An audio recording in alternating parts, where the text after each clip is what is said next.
आज का पहला पाठ निर्गमन ग्रंथ अध्याय 32 पद संख्या 15 से 24, 30 से 34। इन लोगों ने घोर पाप किया है। इन्होंने अपने लिए सोने का देवता बना लिया है। मूसा नियम की दोनों पाटियां हाथ में लिए पर्वत से उतर कर लौटा।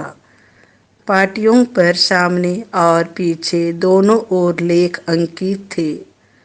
वे पाटियां ईश्वर की बनाई हुई थी और उन पर जो लिपि अंकित थी वह ईश्वर की अपनी लिपि थी। यहोशू ने लोगों का कोलाहल सुनकर मूसा से कहा, शिविर में से लड़ाई जैसी आवाज आ रही है। उसने उत्तर दिया, यह ना तो विजेताओं का उल्लास है और न पराजितों का विलाप। मैं तो गाने की आवाज सुन रहा हूँ। शिविर के पास पहुंचकर मूसा ने बछड़े की प्रतिमा और लोगों का नृत्य देखा। उसका क्रोध भड़क उठा और उसने अपने हाथ की पाटियों को पहाड़ के निचले भाग पर पटक कर टुकड़े टुकड़े कर दिए। उसने लोगों का बनाया हुआ बछड़ा लेकर जला दिया। उसने उसकी राख पीस कर चूर चूर कर डाली और उसे पानी में छिड़क कर इस्राएलियों को पिला दिया।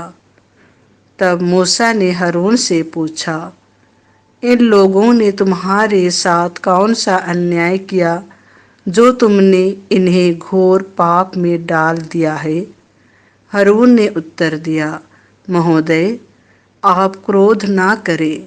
आप जानते ही हैं कि इन लोगों का झुकाव पाप की ओर है। इन्होंने मुझसे कहा, हमारे लिए एक ऐसा देवता बनाइए जो हमारे आगे आगे चले, क्योंकि हम नहीं जानते कि जो मनुष्य हमको मिस्र से निकाल लाया उस मूसा का क्या हुआ। तब मैंने इनसे कहा, जिसके पास सोने के आभूषण हो वे उन्हें उतार कर ला दे। उन्होंने मुझे सोना ला दिया। मैंने उसे आग में डाला और इस प्रकार यह बछड़ा बन गया। दूसरे दिन मूसा ने इस्राएलियों से कहा, तुम लोगों ने घोर पाप किया है। मैं अब पर्वत पर प्रभु के पास जा रहा हूँ। यदि हो सका तो मैं तुम्हारे पाप का प्रायश्चित करूँगा। मूसा ने प्रभु के पास आकर कहा, हाय, इन लोगों ने घोर पाप किया है। इन्होंने अपने लिए सोने का देवता बनाया है। ओ, यदि तू इन्हें क्षमा कर दे, नहीं तो मेरा नाम अपनी लिखी हुई पुस्तक से निकाल दे। प्रभु ने उत्तर दिया, जिसने मेरे विरोध पाप किया है उसी को मैं अपनी पुस्तक से निकाल दूंगा। अब तुम जाकर लोगों को उस स्थान ले जाओ जिसे मैंने तुम्हें बता दिया है। मेरा दूत तुम्हारे आगे आगे चलेगा। जब दंड देने का दिन आएगा तब मैं लोगों को उनके पाप का दंड दूंगा। यह प्रभु की वाणी है। संत मत्ती के अनुसार पवित्र सुसमाचार अध्याय 13 पद संख्या 31 से 35। राई का दाना ऐसा पेड़ बनता है कि आकाश के पंछी आकर उसकी डालियों में बसेरा करते हैं।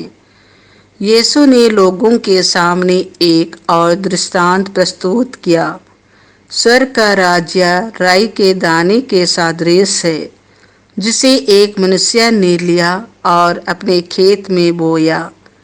यह तो सब बीजों से छोटा है, परंतु बढ़कर सब पौधों से बड़ा हो जाता है और ऐसा पेड़ बनता है कि आकाश के पंछी आकर उसकी डालियों में बसेरा करते हैं।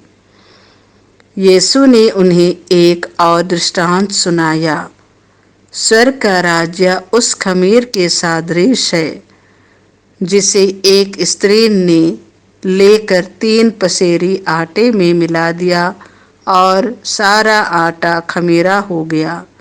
यीशु दृष्टांतों में से ये सब बातें लोगों को समझाते थे। बिना दृष्टांत के वह उनसे कुछ नहीं कहते थे, जिससे नबी का यह कथन पूरा हो जाए, मैं दृष्टांतों में बोलूँगा, पृथ्वी के आराम से जो गुप्त रहा उसे मैं प्रकट करूँगा। यह प्रभु का सुसमाचार है।